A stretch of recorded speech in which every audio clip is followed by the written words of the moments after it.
Boa noite a todos os irmãos presentes fisicamente, os nossos irmãos que nos acompanham online pelas redes sociais. Como é de costume, nós vamos ler uma mensagem para acalmar nosso coração, entrarmos em sintonia com a espiritualidade maior. É uma mensagem do Lourival Lopes, Gotas de Esperança, que diz o seguinte: Deus está dentro de você. Não busque o socorro de um Deus que está só no infinito, longe de você, ausente. Deus está também dentro de você. É ali a sua morada, bem no seu coração. Você pode falar com ele a hora que você quiser. Procure-o. Ele aguarda a sua visita. Vai receber você com um grande amor. Deus se localizou dentro de você, porque estando ali, mais o ouve. Vamos fechar os nossos olhos, permanecermos em prece, agradecermos à espiritualidade maior, a oportunidade de estarmos reunidos para estudar, refletir essa doutrina que tanto nos esclarece, que tanto nos consola. Vamos acalmar nosso coração, captar todas as energias benfazejas que foram preparadas especialmente para cada um de nós, para as nossas necessidades, como um remédio capaz de auxiliar a cicatrização das nossas mazelas. Obrigada, Mestre, por essa oportunidade, que possamos refletir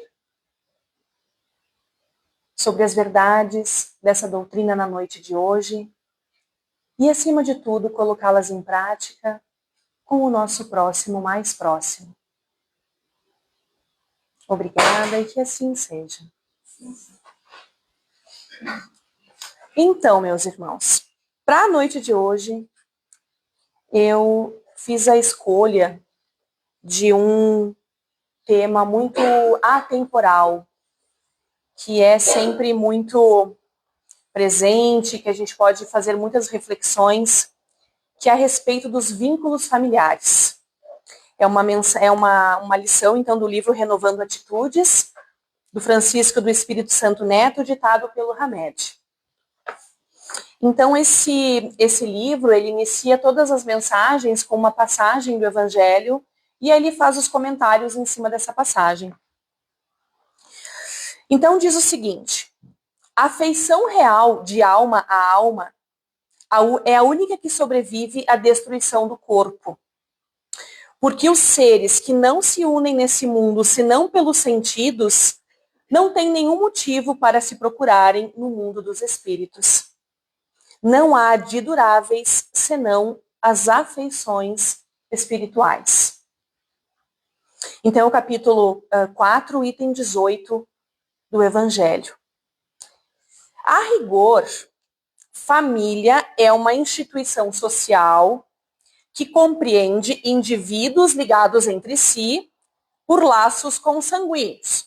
Essa seria a definição, né? A definição social do que seria essa instituição.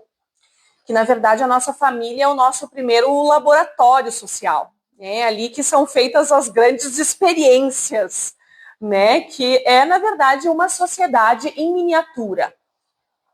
Aqui diz ligados entre si por laços consanguíneos. Nem sempre a gente compreende hoje, né, a formação de muitas outras concepções de família. Né? E independente do julgamento, se isso é certo, se isso é errado, se é bonito, se é feio, se isso pode, se isso não pode, a gente precisa estar sensibilizado porque é a essência de uma família. O que de fato faz com que as pessoas se unam, que as pessoas se amem, que as pessoas se ajudem, ou que, infelizmente, as pessoas permaneçam nos mesmos erros, nas mesmas relações simbióticas, por vezes tão destrutivas. A formação do grupo familiar tem como finalidade a educação, implicando, porém, outros tantos fatores, como o amor, a atenção, a compreensão, a coerência e, sobretudo, o respeito à individualidade de cada componente do instituto doméstico. Bem lindas palavras e parece bem fácil também, né?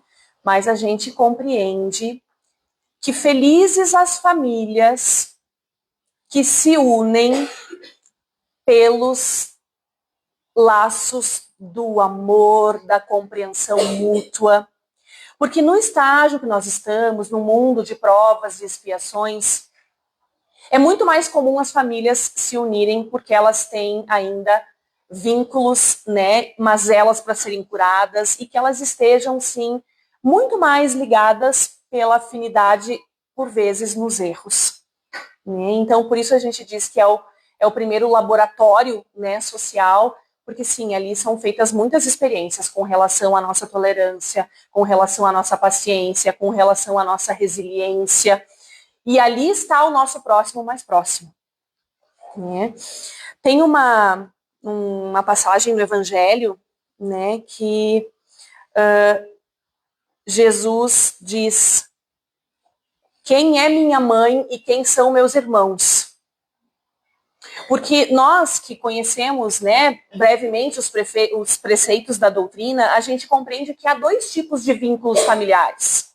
Né? Os corporais, né, os da matéria, os vínculos materiais, e os vínculos que nós temos pelas afinidades do espírito. Por isso é tão comum, por vezes, a gente se sentir muito mais amado, muito mais acolhido, muito mais compreendido, com muito mais afinidade, com muito mais vontade de estar junto, de usufruir dos mesmos momentos de pessoas estranhas do que, por vezes, pessoas de dentro da nossa própria casa. Porque existe essa afinidade, né, fluídica, esses laços familiares que são do espírito. Então, aos ouvidos dos incrédulos, essa passagem que Jesus diz, quem é minha mãe, quem são meus irmãos, pode soar estranho. E por vezes pode ser até usado, né, como uma desculpa de que Jesus se contradizia. Mas na realidade Jesus não perdia uma oportunidade de dar um ensinamento. E esses ensinamentos, eles vinham, na sua grande maioria, em forma de parábolas, para que as pessoas conseguissem compreender. Quando Jesus diz quem é minha mãe e quem são meus irmãos, ele fazia menção justamente a essas vinculações, né, a nível espiritual, e essas vinculações que muitas vezes elas se dão só pelos laços da matéria.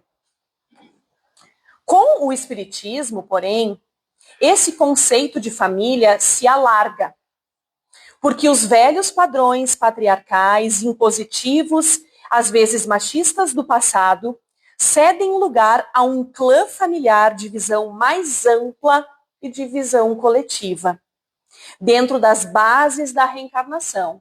É aquilo que nós refletíamos antes.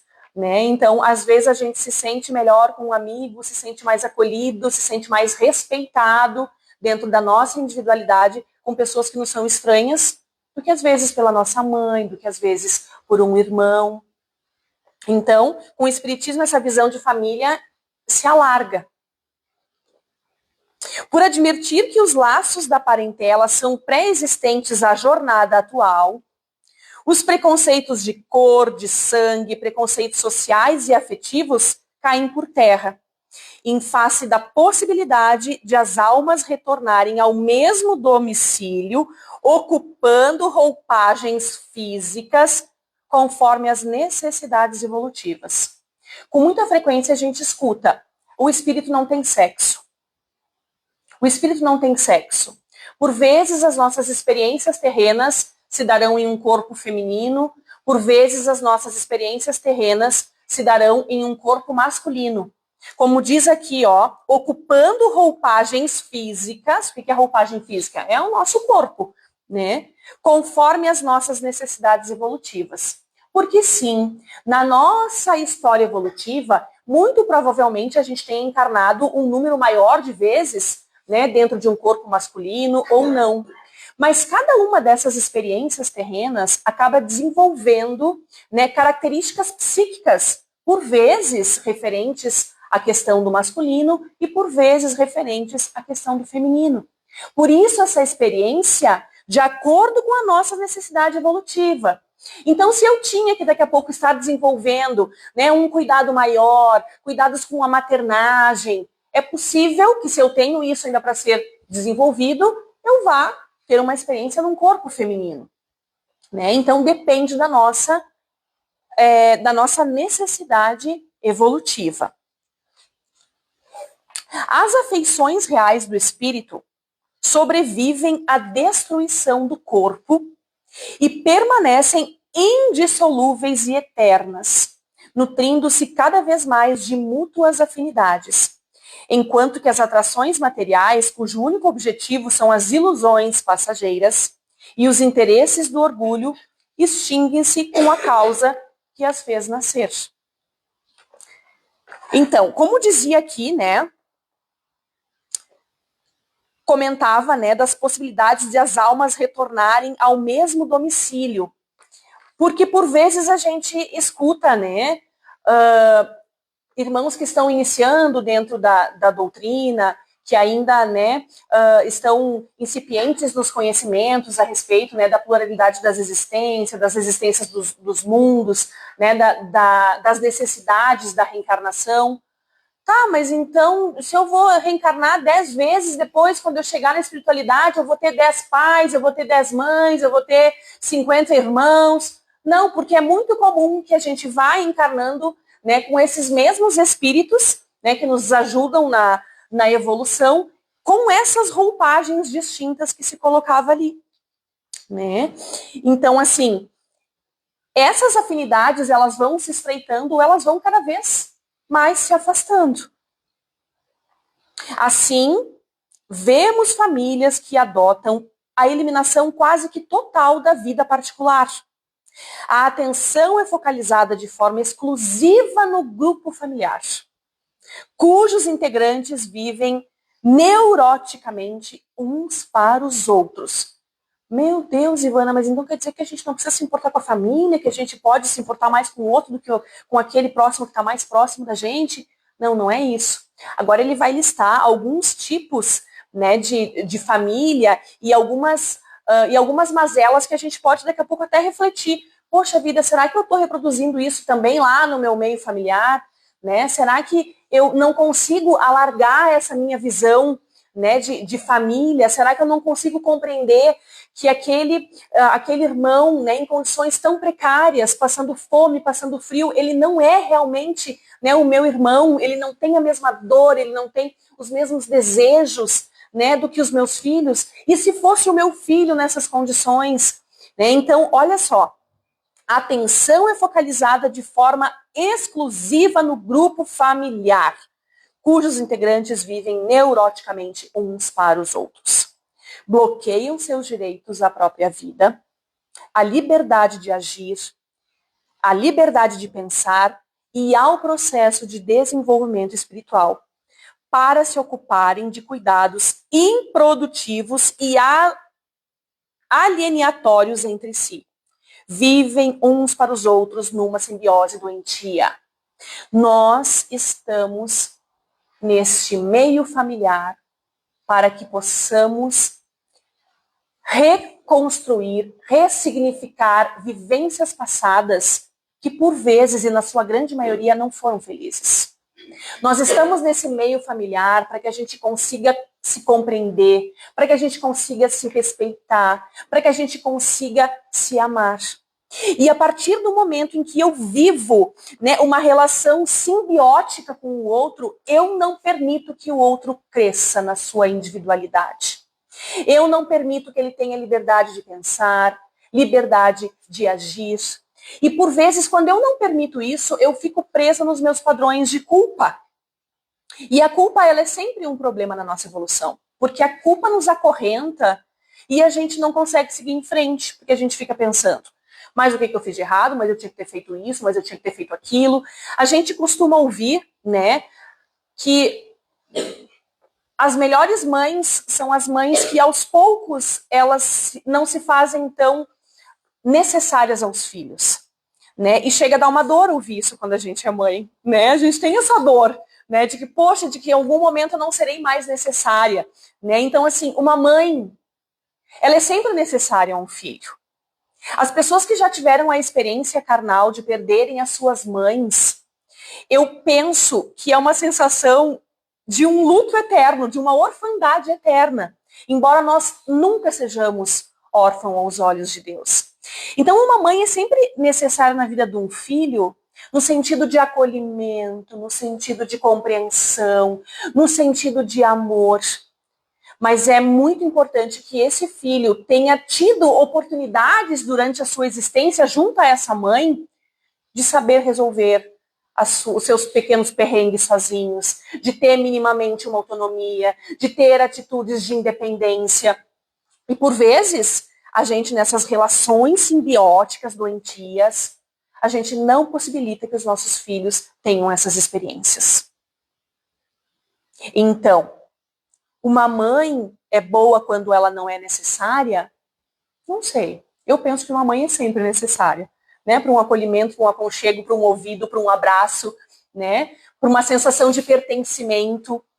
Mas sim, por vezes nós nos envolvemos e nos enredamos, né, nessas relações fluídicas simbióticas doentias e não permitimos que os nossos filhos cresçam dentro da sua individualidade e, acima de tudo, que a gente aceite que, apesar de estar, né, temporariamente no nosso seio familiar, ele é um indivíduo único perante a sua própria evolução. O próprio significado da palavra indivíduo, ele já traz isso, né? Indivíduo é não dividir em dois. Então é único, né? Dois filhos saídos da mesma barriga, tendo o mesmo pai, a mesma mãe, a mesma educação, por vezes se comportarão de maneiras tão diferentes, porque são indivíduos diferentes, né? E únicos dentro da sua evolução. E embora a gente saiba que é preciso que haja, né, um sentimento de igualdade, de justiça, de equidade perante os nossos filhos, como a gente pode usar da mesma educação para seres tão diferentes, seres que têm necessidades diferentes, seres que têm, né, por vezes, experiências evolutivas diferentes. Então são reflexões, porque às vezes a gente escuta esses jargões, né? A mãe não é, uma mãe boa não é a mãe necessária, né? Ou os filhos têm que ter a mesma educação e os, né? Então a gente tem que refletir um pouco sobre isso. Porque às vezes a gente pega isso como verdades, assim, e sem muita reflexão, sem muito questionamento, e a gente acaba reproduzindo isso e, consequentemente, né, reproduzindo erros que são do passado. Hoje, nas escolas e na educação, né, dos nossos filhos, qual é o principal desafio? É educar crianças de uma nova geração, né, com novas necessidades, utilizando os mesmos padrões que nós fomos educados. Né? Então, são coisas que faz com que a gente reflita. Né? O que será que tem de errado nessa equação? Os elementos que vivem presos a esse relacionamento de permuta egoísta afirmam para si mesmo. Essa aqui chegou a me doer quando eu li, né? Porque como a gente ainda tem muita mazela e como a gente ainda é um espírito imperfeito, a gente, por vezes, também ama de maneira imperfeita. E aí a gente coloca sempre uma condição para amar. Eu amo se tu fizer tal coisa. Eu amo se tu se comportar desse jeito. E essas famílias que vivem, né, que abdicam da sua vida pessoal, das suas vontades, da sua liberdade de expressão, da sua liberdade de ação, o que acontece? Com muita frequência, há esse tipo de cobrança aqui, ó. Se eu me sacrifico pelo outro, eu exijo que ele se dedique também a mim. Então a gente faz isso, né, com os nossos filhos. Não, eu me dedico a ele e eu quero isso de volta também. Né? Então, nos faz refletir, né, se de alguma maneira a gente também não está preso, né, nesses padrões e nessas relações simbióticas. Não se trata de caridade, e sim de compromissos impostos entre 2 ou mais indivíduos de juntos viverem, visando o bem-estar familiar. Na verdade, não estão exercitando o discernimento necessário para enxergar a autêntica satisfação de cada um como pessoa. Ou seja, eu quero que o meu filho faça a faculdade que eu não fiz, eu quero que ele haja da maneira como muitas vezes eu não ajo, e por vezes nem consigo dar o exemplo, porque a gente diz, né, que se as palavras convencem, os exemplos arrastam, né? Então, me comporto dessa maneira imperfeita, né, colocando essas condições, né, de amor. Não nos referimos aqui ao companheirismo afetivo, tão reconfortante e vital à família, mas a uma postura obrigatória pelo qual indivíduos se vigiam e se encarceram reciprocamente. Então aqui, quando diz dessas famílias que abdicam da sua vida pessoal, que abdicam da sua liberdade de expressão, de ação, os seus gostos, né? O que a gente percebe? Não está falando aqui sobre aquele companheirismo afetivo, né? O que está falando é realmente dessa prisão psíquica que a gente impõe ao outro e que às vezes a gente diz que é amor. Encontramos também outras famílias que não se formam por afeições sinceras. Fazem comparações e observam características de outras famílias que invejam e buscam copiar a qualquer custo. São chamadas das famílias alpinistas sociais. Procuram formar o lar afeiçoadas a modelos de elegância, de peculiaridades obstinadas de afetação social, moldando o recinto doméstico ao que eles idealizam e ao seu bel prazer. Então a gente fica pensando, né, nesse outro tipo de junção familiar. Então veja só, por vezes, né, a gente escuta, nossa, mas aquele lá é a ovelha negra da família. Nossa, nem se parece com a gente. Né? Quem não tem dentro da sua família aquele irmão, aquele primo, aquela tia que por vezes a gente julga, né, como a ovelha negra da família. E por que Deus permite a estada desses espíritos que nos parecem tão estranhos ao meio familiar, ou a maneira como a gente pensa, a maneira como a gente idealizou de agir, para que haja um crescimento? Por vezes, sim, existem no nosso meio familiar algum ente querido que realmente que parece que é completamente fora dos padrões daquilo que a gente acredita como certo. E mesmo que nos pareça errado, é assim que o progresso acontece. Porque estando esse espírito que nos parece estranho, né, que por vezes nos parece frio, ou que por vezes nos parece muito chicletento, né, que destoa da família, que destoa, né, de tantas situações que nos parecem tão comuns e banais, né, nos fazem refletir sobre algumas questões que talvez a gente não tenha possibilidade se vivêssemos ali, né, só entre aqueles que, né, então a gente pensa que sim, que a ovelha negra nas famílias, ela é um membro muito importante, porque ela vai fazer com que a gente reflita, né, sobre o nosso comportamento dentro da família, sobre o tipo de família que eu acredito, sobre o tipo de afeição, né, de reunião que eu proporciono.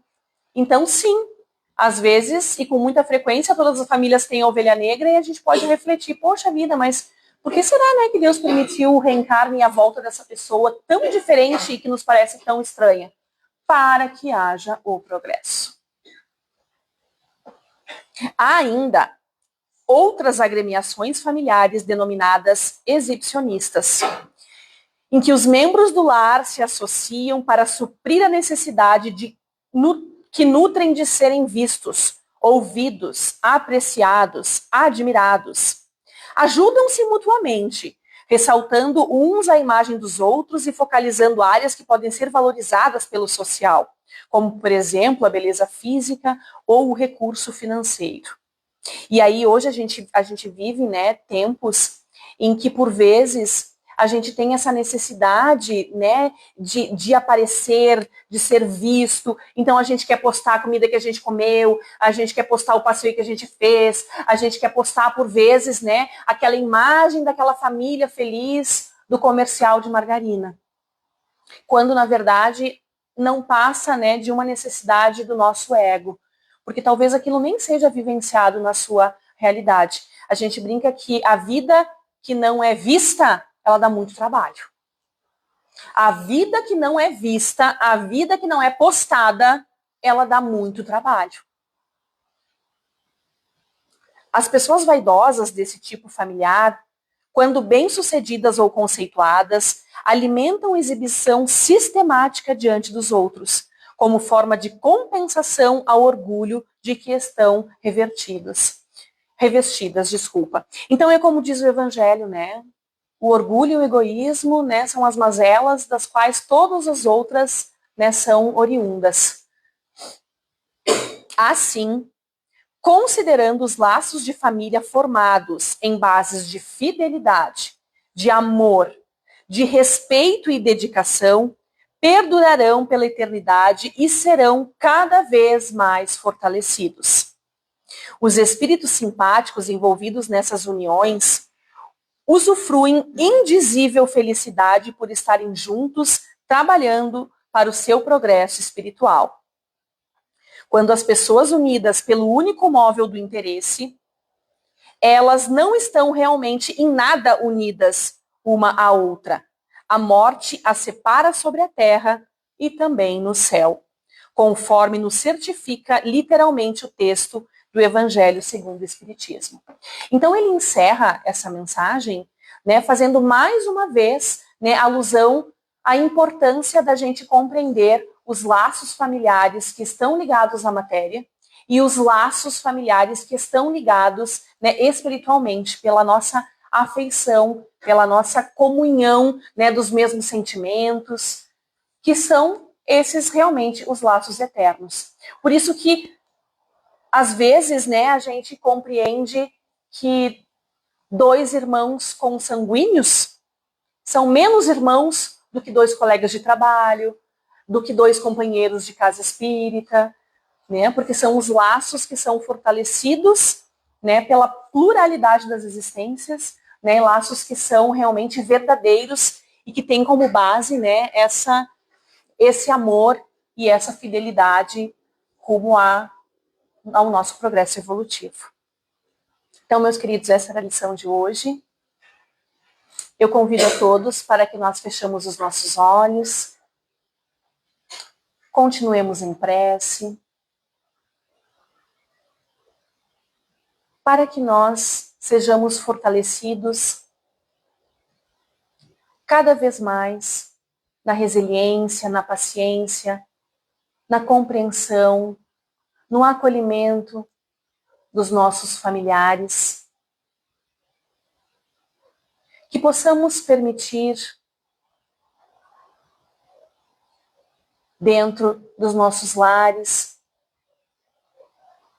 que os nossos irmãos cresçam na sua individualidade, tendo acima de tudo bons exemplos, tendo orientação espiritual, que possamos também compreender e ampliar o nosso sentido de família, sabendo que somos todos companheiros de jornada. Que possamos voltar aos nossos lares, energizados, com o coração em festa, na certeza que a espiritualidade maior nos ampara, nos aconselha e faz a sua parte para nos auxiliar nessa jornada terrena. Obrigada, Mestre Jesus. Nesse momento, possamos passar tranquilos, reflexivos e felizes para o trabalho de passe que se iniciará. Obrigada e que assim seja. Meus queridos, nós temos aqui alguns recadinhos e algumas campanhas permanentes da casa, tá? Então, nós temos a campanha de arrecadação de alimentos não perecíveis. Nós temos também as